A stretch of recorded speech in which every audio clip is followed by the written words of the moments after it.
오늘 우리에게 주시는 하나님의 말씀을 함께 보도록 하겠습니다. 하나님의 말씀은 신약성경 273쪽 고린도전서 9장 19절에서 27절까지 말씀입니다. 제가 말씀을 봉독하겠습니다. 신약성경 273쪽 고린도전서 9장 19절에서 27절까지 말씀입니다. 내가 모든 사람에게서 자유로우나 스스로 모든 사람에게 종이 된 것은 더 많은 사람을 얻고자 함이라. 유대인들에게 내가 유대인과 같이 된 것은 유대인들을 얻고자 함이요, 율법 아래에 있는 자들에게는 내가 율법 아래에 있지 아니하나 율법 아래에 있는 자같이 된 것은 율법 아래에 있는 자들을 얻고자 함이요, 율법 없는 자에게는 내가 하나님께는 율법 없는 자가 아니요 도리어 그리스도의 율법 아래에 있는 자이나 율법 없는 자와 같이 된 것은 율법 없는 자들을 얻고자 함이라. 약한 자들에게는 내가 약한 자와 같이 된 것은 약한 자들을 얻고자 함이요, 내가 여러 사람에게 여러 모습이 된 것은 아무쪼록 몇 사람이라도 구원하고자 함이니, 내가 복음을 위하여 모든 것을 행함은 복음에 참여하고자 함이라. 운동장에서 다름질하는 자들이 다 달릴지라도 오직 상을 받는 사람은 한 사람인 줄을 너희가 알지 못하느냐. 너희도 상을 얻도록 이와 같이 다름질하라. 이기기를 다투는 자마다 모든 일에 절제하나니 그들은 썩을 승리자의 관을 얻고자 하되 우리는 썩지 아니할 것을 얻고자 하노라. 그러므로 나는 다름질하기를 향망 없는 것 같이 아니하고 싸우기를 허공을 치는 것 같이 아니하며, 내가 내 몸을 쳐 복종하게 함은 내가 남에게 전파한 후에 자신이 도리어 버림을 당할까 두려워함이로다. 아멘. 할렐루야. 할렐루야. 다 우리 오른손을 들시고 할렐루야 한번 서로 인사 나누시겠습니다. 할렐루야. 옆에 계신 분에게도 할렐루야 인사하겠습니다. 따라하시, 옆에 계신 인사하실 때 하나님은 살아계십니다 인사하시겠습니다. 하나님은 살아계십니다. 예. 여러분, 하나님은 살아계신 줄로 믿습니다. 여러분 인생에 어떤 일이 있다 할지라도 하나님은 반드시 그 일을 잘 해결해 주실 줄로 믿습니다. 얼마 전 우리 교회 폭우로 말미암아 지하가 다 침수됐을 때 앞이 깜깜하고 이거 어떻게 하나 싶었는데, 지나고 나니까 하나님께서 더 좋게 해주신 줄로 믿습니다. 지하를 깨끗하게 청소하게 해주신 줄로 믿습니다. 사역을 하면서 인생을 살아오면서 저도 몇 차례 이제 내 인생 끝이구나 싶었는데요, 그때에도 도망가지 않고 하나님 떠나지 않고 그 자리를 잘 지키니까요, 하나님께서 모든 일들을 합력하여 선을 이루어주신 줄로 믿습니다. 하나님 살아계십니다. 옆에 계신 분에게 다시 인사하세요. 하나님은 살아계십니다. 그 문제도 해결될 것입니다. 인사하세요. 믿으시면 아멘. 그래요. 교회를 가리켜서 종합병원이라고 해요. 종합병원. 여러분은 다 환자예요. 환자. 다 보면 환자예요. 환자. 몸도 병들고 마음도 병들고 인생도 병들고 환자예요. 여러분, 병원 갈 때는 왜 병원에 갑니까? 몸이 안 좋아서 가지요. 그래서 병원 가면은 몸이 안 좋아서 병원 가는데, 병원 가면 의사 선생님이 괜찮답니까? 여기 아프고 저기 아프다 말합니까? 여기도 문제고 저기도 문제고 이 약도 먹고 주사도 맞고 치료도 받고 그래야 낫는다라고 하죠. 그래서 여러분, 근데 그렇게 병원에서 치료받고 나갈 때는 기뻐요, 안 기뻐요? 기뻐 돌아가는 거예요. 교회가 바로 그런 것이죠. 교회 나올 때는 무거운 짐을 지고 오는 거예요. 환자예요, 환자. 우리 모두 환자예요. 그래서 교회 와가지고 이제 치료를 받아야 되는데, 여러분, 치료하는 과정은 힘이 들어야 안 들어요? 힘이 드는 겁니다. 여러분, 오늘 이 예배 가운데 와가지고 그냥 좋은 말만 듣고 가면은 되겠어요, 안 되겠어요? 오늘도 그냥 목사님이 제가 여러분에게 여러분 안심하십시오, 괜찮습니다, 잘합니다, 엉덩이 두들들고 보내면은 좋을 것지만은 치유가 안 되는 거예요. 치료가 안 되는 거예요. 여러분들 오늘 올 때는 치료받기 위해 나오신 거예요. 내 인생을 치료받기 위해 나오신 거예요. 오늘 말씀 들을 때는 그 말씀이 내 입에 쓸 수 있지만은 그것을 꿀떡 삼키면은 내 배에서는 달아지는 줄로 믿습니다. 그래서 여러분들이 오늘 말씀 듣고 돌아갈 때에는 기쁨으로 돌아가는 역사들이 나타날 수 있기를 주님은 축복합니다. 그래서 제가 지금 고민이에요. 자꾸 제가 책망하는 설교를 한다는 소리를 자꾸 들어가지고 그럼 제가 어떻게 해야 되나 지금 굉장히 고민이 많아요. 지금 그러면 제가 맨날 은혜롭게 막 아유 잘합니다 이렇게 해야 되는 건지, 하나님께 복을 주실 겁니다, 잘되게 하실 겁니다, 자녀도 잘되게 하실 겁니다, 모두 잘되게 하실 겁니다, 이렇게 해야 되는 건지 제가 굉장히 고민스러운데, 그래서 오늘 하나님께 제게 주신 말씀을 여러분들에게 전하겠습니다. 우리 교회 병원장은 누구세요? 이 병원이 교회 병원이니까는 이 우리 교회 병원장은 누구세요? 병원장은 이제 예수님 의원이시나 병원장이시고, 저는 뭐예요? 저는 이제 과장이에요, 과장. 저는 과장. 내과 과장인지 외과 과장인지 모르겠지만 과장인데, 오늘 제가 병원장의 지시를 받고 여러분들에게 말씀 전할 때 여러분들이 이 말씀을 통해서 치유의 역사 나타날 수 있기를 소망합니다. 미국의 철학자 윌리엄 제임스는 이런 말을 했습니다. 생각이 바뀌면 행동이 바뀌고, 행동이 바뀌면 습관이 바뀌고, 습관이 바뀌면 성품이 바뀌고, 성품이 바뀌면 운명이 바뀐다. 이런 말을 했어요. 한번 들어보셨을 겁니다. 근데 여러분, 여기서 생각이 바뀌면 행동이 바뀐다라는 그 말의 의미가 뭘까요? 여러분, 이게 뭐냐면은, 이 생각이 우리 행동을 지배한다는 그런 의미죠. 그 생각이 바뀌면은 행동도 바뀌는 거예요. 왜 그럴까요? 우리 생각이 우리 행동을 지배하고 있기 때문인 거예요. 저와 여러분들이 무심코 하는 행동들이 있잖아요. 근데 그 행동들은 누구의 어떤 지배를 받고 있느냐, 지시를 받고 있느냐? 우리 생각의 지시를 받고 있다는 것입니다. 그래서 여러분, 우리가 이 생각한다는 것이 굉장히 중요하죠. 내가 지금 무엇을 생각하고 있느냐에 따라 가지고 오늘 하루 나의 행동이 이제 결정이 되는 거예요. 그 생각의 지배를 받기 때문에. 여러분, 지난 한 주 동안 어떻게 지내셨습니까? 뭘 하셨어요? 여러분, 뭘 했느냐, 그 행위, 그런 일을 했던 그 근본적인 게 어디에 있냐면 바로 여러분의 머릿속에는 생각에서 나왔다는 걸 알고 아셔야 된다는 거예요. 또 생각은 그 행동을 지배할 뿐만 아니라 그 생각이 우리의 운명을 결정하기도 하는 것이죠. 그래서 윌리엄 제임스가 생각이 바뀌면 행동이 바뀌고 결국 뭐라고요?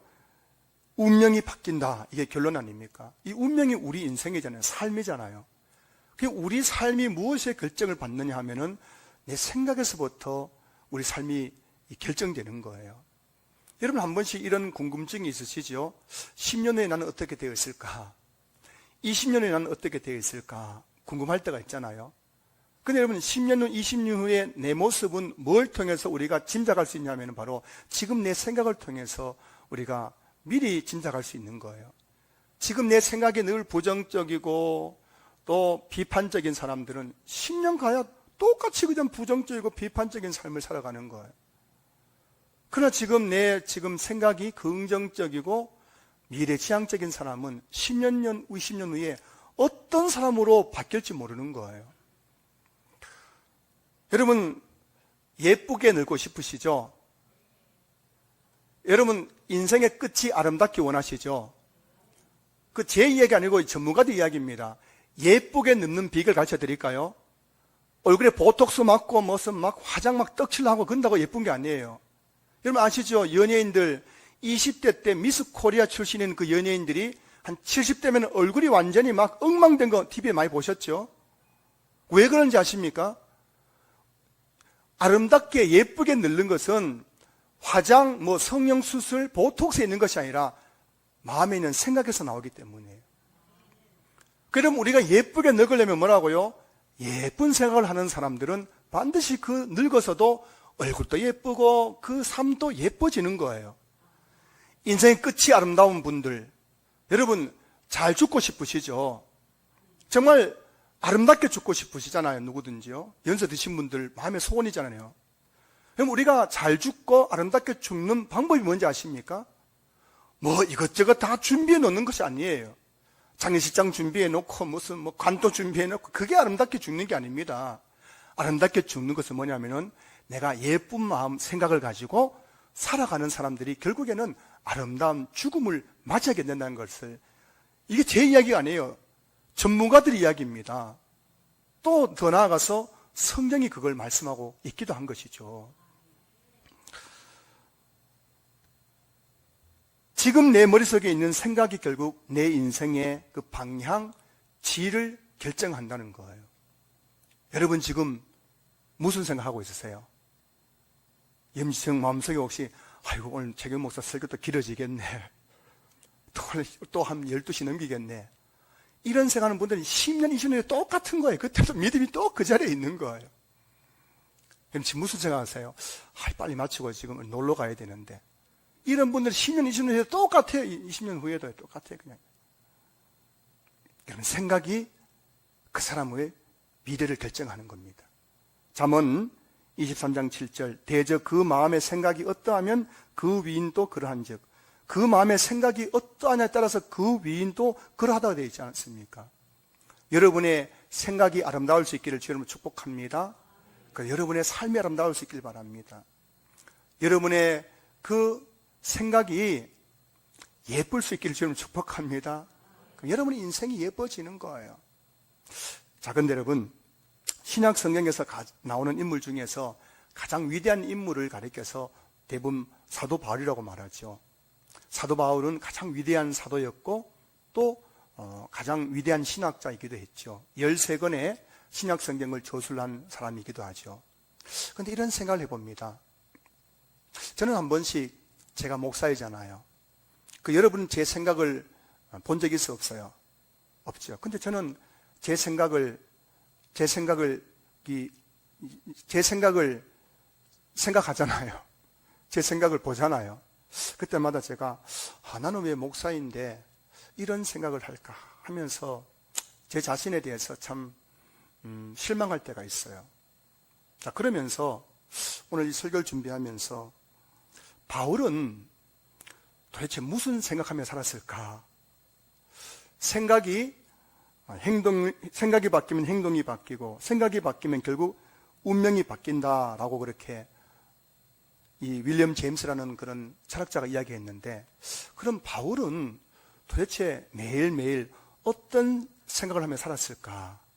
그것이 참 궁금해지더라고요. 여러분도 궁금하지 않으세요? 바울도 우리가 똑같은 사람이잖아요. 그럼 바울도 뭐 생각했을 거 아닙니까?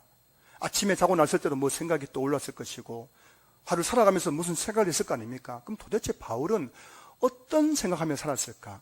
바울의 머릿속에는 어떤 생각이 꽉 차 있었을까? 오늘 본문에서 그 실마리를 찾을 수 있는 것 같아요. 20절부터 22절 말씀 보실까요?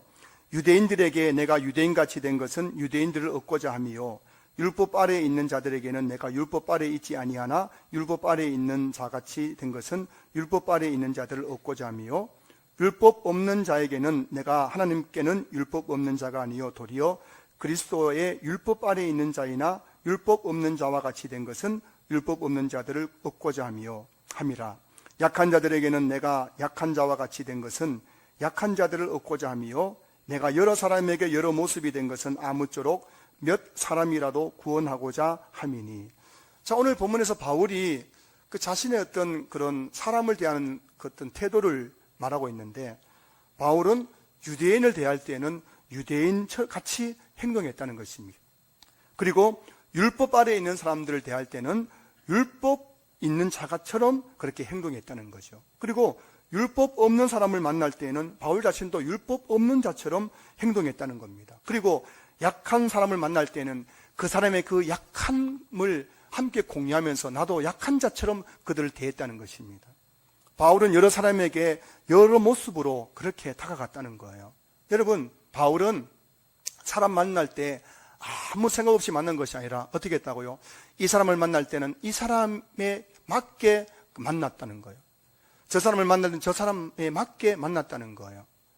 여러분, 목회하기 가장 힘든 게 뭐냐면은 사람을 대하는 것 아닙니까? 제가 여러분 천편일률적으로 여러분을 대하면 여러분들 중에 상처받을 분이 굉장히 많겠죠. 제가 천편일률적으로 똑같이 여러분 대한다고 해보세요. 여러분 다 형편이 다른데 제가 똑같이 대하면은 제가 말하는 그 말을 통해서 어떤 분은 상처를 분명히 받게 될 것입니다. 시험 들게 될 것이에요. 그렇기 때문에 저는 어떻게 하냐면 주일 여러분들 교회 올 때마다 뭐라고요? 머리가 복잡하겠어요? 안 복잡하겠어요? 굉장히 생각이 많습니다. 여러분 한 사람 볼 때마다 지난주 아팠는데 지금 괜찮으시냐고 물어봐야 되고, 뭐 좀 자녀는 괜찮으시냐고, 뭐 직장은 괜찮으시냐고, 다 일일이 생각하면서 해야 되는 것 아니겠어요? 그 바울이 지금 뭘 말하고 있냐면은, 바울은 지금 머릿속에 굉장히 생각이 많다는 겁니다.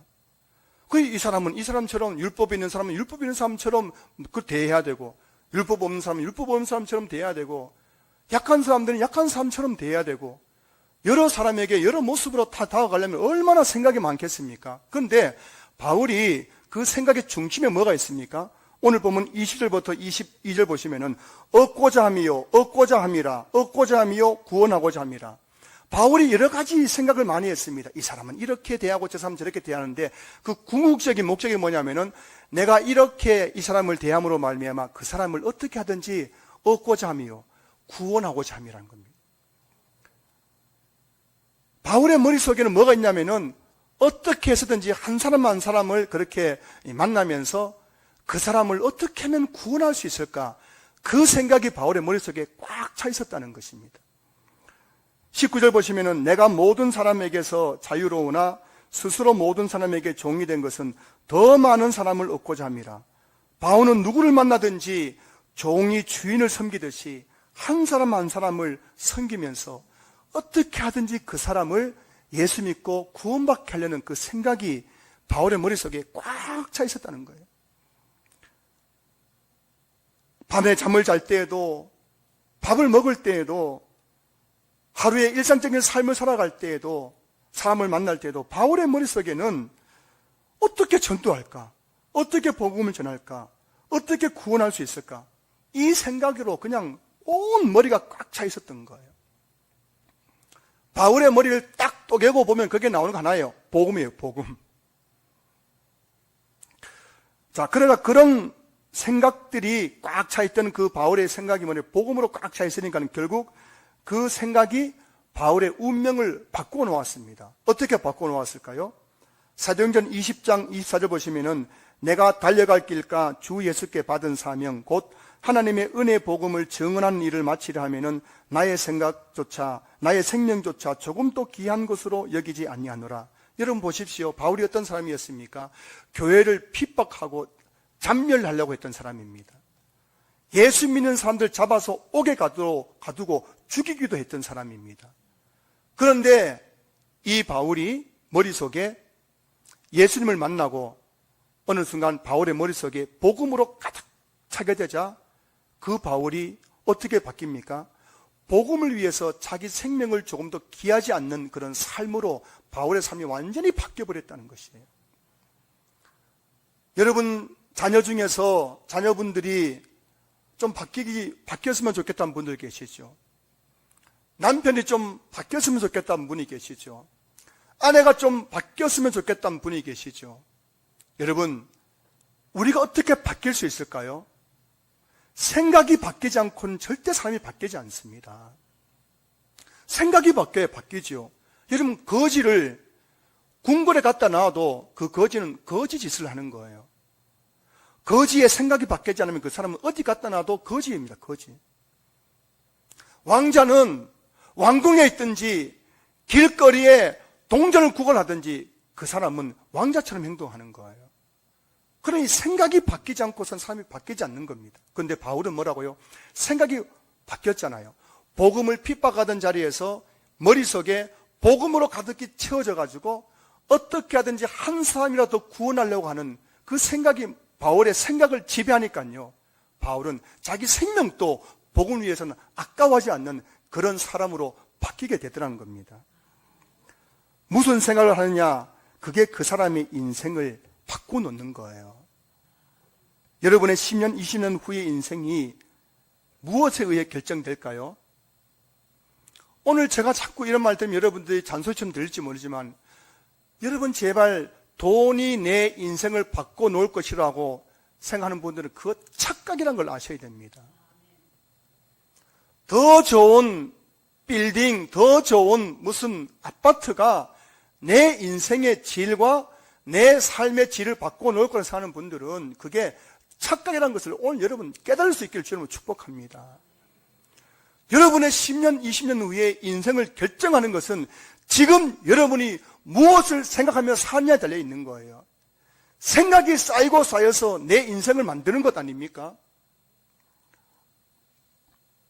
자, 그렇다면 생각은 도대체 어디서 오는 걸까요? 생각이 어디서 오는 걸까요? 그러면 생각은 우리가 보는 것과 듣는 것에서 나옵니다. 그러면 샘물이 퐁퐁퐁 솟아 나오잖아요.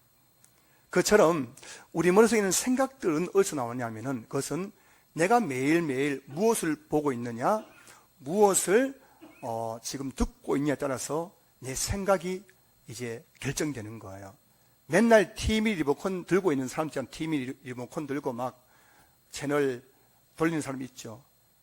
그런 사람들은 생각이 있겠어요, 없겠어요? 생각이 있어요, 없어요? 아무 생각이 없는 거예요. 맨날 TV 리모컨 들고 소파에 앉아가지고 TV 리모컨이나 돌리는 사람들은 살아있지만은 사실은 그 사람은 다른 박질나되 향방 없이 달리는 자와 같고 싸우기를 허공을 친 자와 같기 아무런 인생의 목적도 없이 생각 살아가는 사람이에요. 맨날 TV는 보세요. TV에서 무슨 선한 것이 나옵니까? 맨날 그냥 사람들 만나는데 세상 사람들 만나가지고 이런저런 세상 이야기 들으면은 그 사람의 그 생각은 뻔한 거예요. 뻔한 거예요. 어느 목사님이 그랬다잖아요. 분당에 있는 그 어느 목사님이 설교장에 그랬다잖아요. 저는 다시 태어나면 분당 아줌마로 태어나고 싶습니다. 그랬다잖아요. 분당 아줌마. 여러분, 천당 밑이 어디예요? 천당 밑이 어디입니까? 분당이랍니다. 분당. 분당이 천당만큼 살기 좋대요. 가지고 이 목사님 보니까요, 분당에는 아줌마들이 남편 직장 가가지고 맨날 요즘 그 물가 올라가지고 7,000짜리, 5,000짜리 밥 먹는다고 쫓아다니는데 아줌마는 어떻게 합니까? 2만 원, 3만 원짜리 그런 막 음식 차려 놓고 수다 떠는데 수다 떠는 얘기 뭐예요? 맨날 그냥 아파트 시세 이야기하고 뭐 주식 이야기하고 뭐 그런다잖아요. 맨날 그 생각하면 그런 말 듣다 보면 어떻게 되겠습니까? 머릿속에 늘 그냥 뭐 아파트 시세, 오늘은 올랐나 내렸나, 뭐 주식이 올랐나 내렸나, 옆집 아줌마는 뭐 주식에 돈 벌었다던데, 뭐 이 생각 속에 살펴 살아가는 거죠. 자, 여러분, 생각은 우리가 보는 것과 듣는 것에 의해서 나오는 거예요. 그래서 교육에서 가장 중요한 게 뭐예요? 시청각 교육이잖아요. 시청각 교육. 시, 볼 시자, 청, 들을 청자. 교육은 보여주고 들려주는 것이 교육이거든요. 그래서 그 아이들의 생각 속에 지식을 심어주는 것, 그게 교육 아닙니까? 자, 그러면 여러분, 바울은 어떻게 해서 그 머릿속에 온통 복음만을 생각하는 사람으로 그렇게 바뀌었을까요? 왜 바울의 머릿속에는 온통 복음밖에 없었던 것일까요? 복음을 위해서 자기 생명이 다 귀한 것을 여기지 않고 그렇게 살아갔었던 것일까요? 성경에 보면은 이 갈라디아서 1장 17절 말씀 보시면은 이런 내용이 나와요. 바울이 다메섹 도상에서 부활하신 예수님을 만난 다음에 그 다음에 바울이 어디로 갔냐면은 아라비아라는 곳으로 갔습니다. 아라비아가 정확하게 어딘지는 정확하게 나오지 않는데 아라비아로 가서 거기서 3년 동안 머물다가 이제 바울이 예루살렘에 와서 사도의 사역을 시작하게 되는 겁니다. 자, 근데 성경에 보면은 바울이 예수님을 만난 다음에 3년 동안 아라비아에 가서 거기서 3년을 동안 머물렀는데 거기서 바울이 뭘 했는지에 대해서는 전혀 기록에 나오지 않아요. 근데 바울 서신서 13권을 분석해 보면은 바울이 거기서 뭘 했는지를 우리가 짐작할 수 있습니다. 바울이 늘 복음서에서 이렇게 말하거든요. 바울 선서에서 이렇게 말하고 있거든요. 내가 주께 받은 것을 너에게 전하노라. 내가 받은 것을 너에게 전하노라고 말하고 있거든요. 그 바울이 주께 받았다는 것이죠. 그러면 이 주께 받은 것이 뭐냐면 바로 아라비아에서 3년 동안 바울이 있을 때 주님으로부터 받았다는 것입니다. 뭘 받았느냐? 아라비아에서 3년 동안 머물 때에 바울의 지금 머릿속에는 뭐라고요? 온통 지금 예수를 핍박하고 교회를 잔멸하려고 했던 생각들, 바울의 머릿속에 율법이 가득해 있었던 것입니다. 그런데 예수님께서 3년 동안 바울에게 개인적으로 교육을 시켰던 거예요. 매일매일 하나님 예수님께서 부활하신 예수님께 바울에게 찾아오셔가지고 바울에게 복음의 비밀에 대해서 바울에게 계속해서 말씀해 주셨던 겁니다. 3년 동안 바울이 계속해서 주님으로부터 직접 복음에 대해서 계속 듣고 배우고 배우니까요. 3년 지난 다음에 바울의 머릿속에 뭐밖에 남은 게 없어요? 복음밖에 남는 게 없게 된 거예요. 여러분, 이단에 빠지면 잘 빠져나오기 힘든 이유가 뭔지 아십니까? 이단은 그 이단에 들어가는 순간부터 계속해서 이단의 교리를 교육시켜요. 보여주고 들려줍니다. 이거 몇 개월 하면요, 머릿속에 이단의 교리가 꽉 차가지고요, 누가 뭐라 하더라도 그 이단에서 빠져나오지 못하게 된다는 것이죠. 여러분, 기독교보다 천주교가 더 참 좋은 점이 있다면 뭐냐면은, 개신교보다 천주교가 더 참 잘하는 게 뭐냐면은, 천주교는요, 7살 되면 그때부터 천주교 교리를 계속 교육시킨대요. 7살 되는 애를 앉혀놔 놓고요, 계속해서 교리를 가르치니까요, 이 아이들이 머릿속에 가톨릭 교리가 꽉 차 있어가지고 성인이 되더라도 절대 가톨릭을 떠나지 않는다는 겁니다. 그런데 우리나라 개신교를 보십시오. 한국 교회는 보면요, 초등학교에서 중학교 올라가면 반 떨어져요. 중학교, 고등학교 올라가면 반이 떨어집니다. 고등학교, 대학교 올라가면 주일학교가 텅텅 빕니다. 청년부가 비고 있잖아요. 왜 그런지 아십니까? 아이들에게 말씀을 가르치지 않기 때문이죠. 말씀을 보여주고 들려줘야만 이 아이들의 생각 속에 말씀이 가득 채워져 가지고 어떤 일이 있더라도 교회를 안 떠나는데, 말씀이 머릿속에 없으니까요, 자꾸 교회를 떠나는 거예요. 왜 성도님들이 말씀대로 못 사는지 아십니까? 머릿속에 말씀이 없기 때문이에요. 아는 것 같은데 말씀이 없으니까요, 말씀에는 생각이 없는 거예요. 그 자꾸 말씀대로 살지 못하는 것입니다. 그래서 여러분, 하나님의 말씀을 보고 듣는 것이 얼마나 중요한지 몰라요. 신명기 6장 6절부터 9절 말씀 보세요. 오늘 내가 내게 명하는 이 말씀을 너는 마음에 새기고 내 자녀에게 부지런히 가르치며 집에 앉았을 때든지 길에 갈 때든지 누워있을 때든지 일어날 때든지 이 말씀을 강론할 것이며, 너는 또 그것을 내 손목에 매어 기호로 삼으며 내 미간에 붙여 표로 삼고 또 내 집 문설주와 바깥문에 기록할지니라. 뭘 말하는 겁니까? 하나님의 말씀을 가르치며 강론할 것이며 들려주라는 겁니다.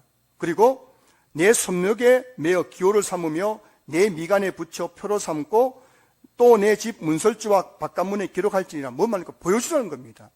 들려주고 보여줌으로 그 자녀들이 가나안 땅에 들어가서도 절대 말씀을 떠나지 않고 하나님의 말씀에 순종하는 삶을 살 수 있다는 것입니다. 보고 듣는 것이 그만큼 중요한 거예요. 여러분, 복 있는 사람은 어떤 사람입니까? 시편 1편 1절 2절 보시면은, 복 있는 사람은 악인들의 길을 따르지 아니하며 죄인들의 길에 서지 아니하며 오만한 자들의 자리에 앉지 아니하고 오직 여호와 율법을 즐거워하여 그의 율법을 주야로 묵상하는도다. 이 말씀 여러분 좋아하시는데, 여러분 이 말씀을 한번 잘 우리가 묵상을 해야 됩니다. 복 있는 사람이 어떤 사람이라고요? 여호와 율법을 즐거워하여 그의 율법을 주야로 묵상하는 사람이 복 있는 사람이라는 거예요. 여러분 복 있는 사람이십니까? 진짜 말씀 즐거우세요? 설교 듣는 시간 즐거우세요? 눈을 크게 뜨세요? 표정 관리 좀 하세요. 그래. 말씀 듣는 시간이 즐거운 사람, 진짜 복 있는 사람이죠. 주야로 그 말씀을 묵상하는 사람, 진짜 복 있는 사람이에요. 여러분 생각해 보세요. 말씀이 즐거우면은 말씀이 들려요, 안 들려요? 들리죠. 말씀이 지겨우면 말씀이 들려요, 안 들려요? 여러분 제 목소리 들리십니까? 제 설교가 들리세요? 그 사람은 율법을 즐거워하는 사람이에요. 주야로 묵상해 보세요. 밤낮으로 묵상하면 어떻게 될까요? 점점 그 말씀이 내 생각 속에 차곡차곡 쌓여가지고 나중에는 말씀이 내 생각을 꽉 채워가지고 말씀이 내 생각을 지배하게 되는 거예요. 그럼 어떻게 되는지 아십니까? 악인들과 함께 있을지라도 악인들의 꾀를 따르지 않게 되는 거죠. 죄인들과 함께 있을지라도 죄인의 길에 서지 않게 되는 거죠. 오만한 자들과 함께 있을지라도 오만한 자들의 자리에 앉지 않는 겁니다. 왜냐하면 말씀이 내 생각 속에 꽉 차 있기 때문에, 말씀이 지배받기 때문이에요. 여러분 악인들의 꾀를 따르면 돼요, 안 돼요? 안 되잖아요. 죄인들의 길에 서면 돼요, 안 돼요? 안 되잖아요. 그렇기 때문에 말씀이 내 생각을 지배하니까요, 그런 자리를 피하게 된다는 것입니다. 그래서 여러분 엄밀한 의미에서 복 있는 사람이란 어떤 사람이냐면은 생각이 말씀의 지배를 받는 사람이 복 있는 사람이에요. 저는 여러분들이 여러분의 생각이 하나님의 말씀이 여러분의 생각을 지배하는 사람들이 될 수 있기를 주의 이름으로 축복합니다. 오늘 이 말씀이 여러분의 생각을 지배하면 여러분들은 반드시 복 있는 사람들의 길을 걸어가게 될 줄로 믿습니다. 여러분, 말씀대로 산다는 것이 뭘까요? 말씀대로 살아야지, 말씀대로 살아야지. 그 뭘 의미하겠습니까? 말씀대로 산다는 것은 생각이 말씀의 지배를 받으면서 사는 것을 가리켜서 말씀대로 산다는 것이죠. 말씀대로 산다는 게 그냥 뭐 성경만 읽기만 하고 듣기만 하고 끝나는 게 아니라 그 말씀의 생각이 말씀의 지배를 받아가지고 내 행동들이 말씀대로 나타나고 구현되는 것, 이게 말씀대로 사는 사람의 삶이 아니겠습니까? 오늘 여기 있는 우리 모든 성도님들이 정말 생각이 말씀의 지배를 받음으로 말미암아 여러분 한 분 한 분의 삶 속에 말씀의 열매가 맺히는 그런 놀라운 축복을 누릴 수 있기를 주의 이름으로 축원합니다. 자, 그런데 여러분 여기서 한 가지 더 생각해 볼 것은 바울은 머릿속에 복음이 꽉 차 있었고요. 복음을 위해서 자기 생명도 아끼지 않고 다 하나님께 내어드리며 살았다는 것입니다.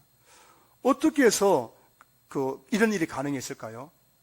어떻게 해서 머릿속에 온통 복음만 생각했을까요? 우리는 보니까는 지금 아파트 한 채도 지금 사야 되겠고, 또 노후 자금도 준비해야 되겠고, 자식들이 물려줄 유산도 남겨야 되겠고, 또 내가 인생도 적당히 즐겨야 되겠고, 머리가 복잡하잖아요. 막 이런 많은 생각들이 있잖아요, 우리는. 그런데 바울의 머릿속에는 그런 게 하나도 없고, 바울은 오직 뭐라고요? 복음.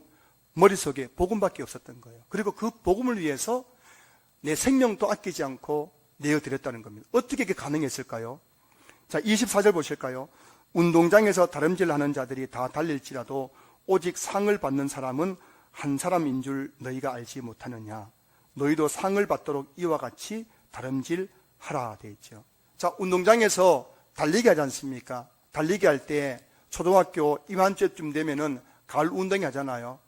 그럼 여러 명의 아이들이 출발에 서가지고 결승전을 바라보면서 막 달리잖아요. 달리면서 머릿속에 뭘 생각하는 겁니까? 나도 1등 해가지고 공책 3권 받아야 되는데, 공책 5권 받아야 되는데, 연필 받아야 되는데, 그러면서 막 뛰잖아요. 자, 이와 같이 뭐라고 됐냐면은 너희도 상을 받도록 이와 같이 다름질하라는 겁니다.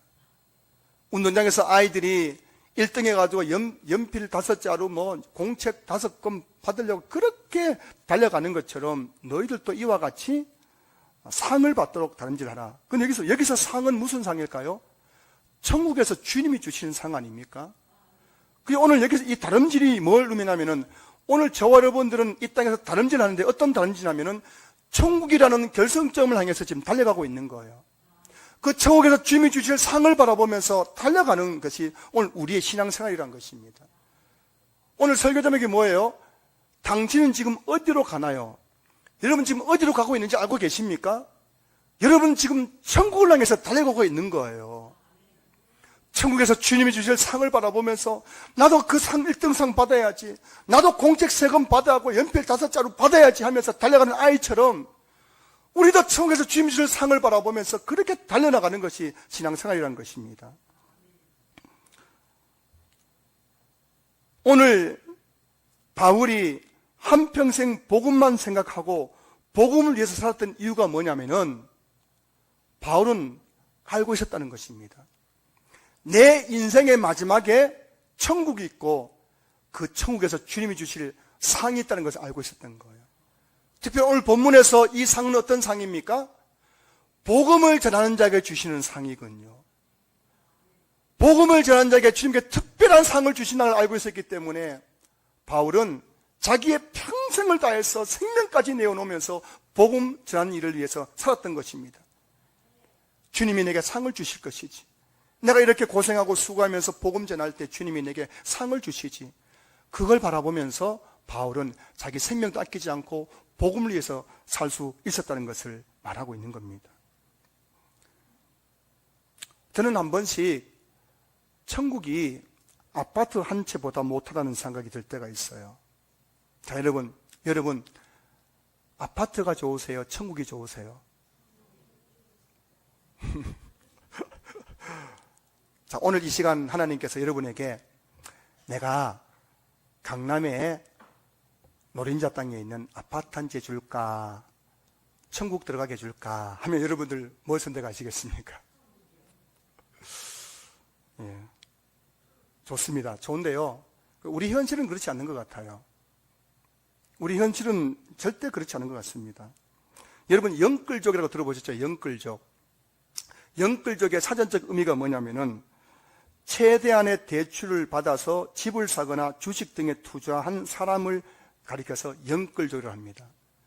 내 영혼까지 끌어모을 만큼 여기저기서 끌어모을 수 있는 돈 다 대출받아가지고 아파트를 사거나 또 주식에 투자하는 사람. 그래서 영혼까지 끌어모은다 해가지고 영끌족이라고 하잖아요. 우리 주변을 보면요, 영끌족이 굉장히 많아요. 여러분, 누구 한 소리 아닙니다. 여러분 또 내보고 한 소리 그러면 안 됩니다. 저는 일반적인 걸 이야기하는 겁니다. 지금 우리나라에 영끌족이 진짜 많아요. 영혼까지 끌어모아가지고 대출받아가지고 아파트 산 사람들이 얼마나 많습니까? 이 땅에서 고작 30년, 40년 살기 위해서 영혼까지 끌어모아가지고 아파트 사는 사람은 그렇게 많다는 소리를 들어도 제가 지금까지 사역을 하면서 내가 영원히 살아갈 천국을 준비하기 위해서 내 영혼을 끌어모아서 주님을 섬기고 바울처럼 복음을 전하고 천국 갈 준비한다는 말을 하는 사람은 들어본 적이 없는 거예요. 그래 여러분, 천국이 좋아요? 아파트가 좋아요? 아파트가 좋은 거예요. 아파트가 좋은 거예요. 저도 한 30평대 아파트 한번 살아봤으면 좋겠어요. 아파트가 다 좋은 거예요. 그러니까 여러분, 영혼까지 끌어모아가지고 그냥 아파트 사잖아요. 영혼까지 끌어모아가지고 천국 사는 사람들은 없잖아요. 여러분, 천국은 공짜로 들어갈 것 같습니까? 천국은 아무나 들어갑니까? 천국은 그냥 들어가는 곳입니까? 여러분, 아무리 공짜 좋아도 천국은 공짜로 들어가는 곳이 아닙니다. 천국은 예수 그리스도의 십자가의 고난을 통해 들어가는 곳입니다. 십자가 못 박힌 그 예수님의 그 고난이 있었습니다. 그럼 주님 뭐라 했습니까? 누구든지 날 따르려거든 자기 십자가를 지고 날 따르라 했잖아요. 그 천국은 공짜로 오는 것이 아닙니다. 십자가는 대가를 치러야 되는 것이에요. 마태복음 7장 21절 보십시오. 나더러 주여 주여 하는 자마다 다 천국에 들어갈 것이 아니요 다만 하늘에 계신 내 아버지 뜻대로 행하는 자라에 들어가리라. 여러분, 천국은 다 들어간 것이 아닙니다. 여기서 와가지고 주여 주여 한다고 천국 다 가는 게 아니에요. 천국은 준비된 사람이 들어가는 거예요. 믿음을 준비하고 상급을 준비한 사람이 들어가는 곳이 천국인 것입니다. 여러분은 천국에 들어가기 위해서 지금 준비하고 계십니까? 여러분의 영혼을 끌어모아서 천국 갈 준비를 하지는 못할지라도 여러분이 최소한 내가 천국 가기 위해서 어떻게 하면 천국에서 주님께 칭찬받을까? 주님 내게 상을 주실까? 그거 한번 생각하면서 주님이 주실 그 상을 바라보면서 오늘 내 삶을 주께 내어드리는 그 거룩한 헌신이 있으신가요? 너무나 많은 사람들이 영끌족이 되어서 한평생 대출금 갚다가 인생을 다 허비하는 모습 너무나 많이 봅니다. 저의 둘째 형님이 얼마 전에 저거 이런 말을 하더라고요. 내일 모레 60인데 이제 대출금 다 갚았대요. 이제 은행 대출금 다 갚았답니다. 30년 직장 생활을 했는데 그 30년의 결론이 뭐냐면은 이제 대출금 다 갚았대요. 내일 모레 은퇴입니다.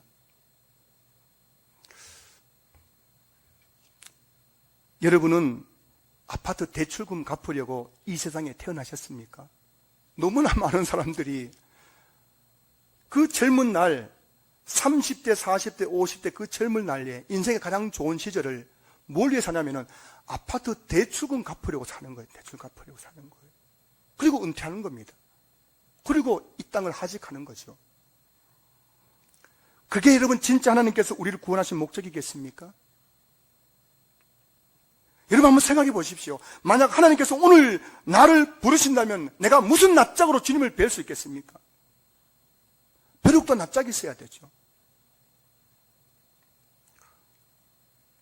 사랑하는 여러분, 저와 여러분은 지금 천국을 향해 달려가는 사람들입니다.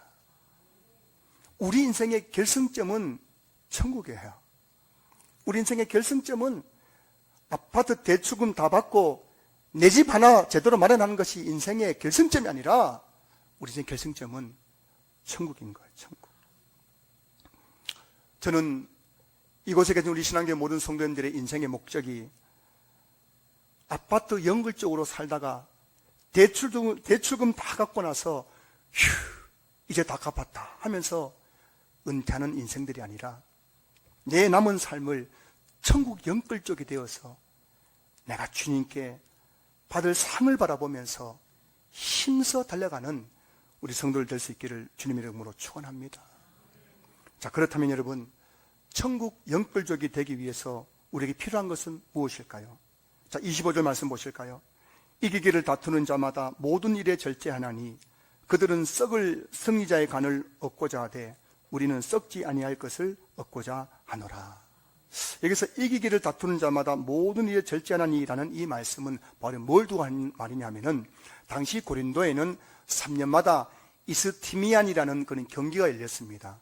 뭐 격투, 그 다음에 경마 이런 경기가 있었는데 3년에 한 번씩 이제 대회가 열렸습니다. 그런데 이 경기에 참석하는 건 굉장히 영광스러운 것이었어요. 그 당시에 고린도에 있는 사람들 그리고 주변에 있는 사람들은 이 이스티미안 경기에 참여하기 위해서 3년 동안 그들이 열심히 자기의 모든 삶을 절제하면서 훈련을 했다는 것입니다. 이 경기에서 우승을 하면은 꽃으로 된 월계관, 승리자의 관을 씌워주는데 이것이 굉장한 영광이었어요. 그래서 너무나 많은 사람들이, 젊은 사람들이 이 이스티미안 경기에 나가서 내가 우승을 해가지고 내 머리에 그 승리자의 그 월계관을 쓰이는 것을 영광으로 알고 3년 동안 내 모든 삶들을 절제하면서 그렇게 열심히 운동을 했다는 것입니다.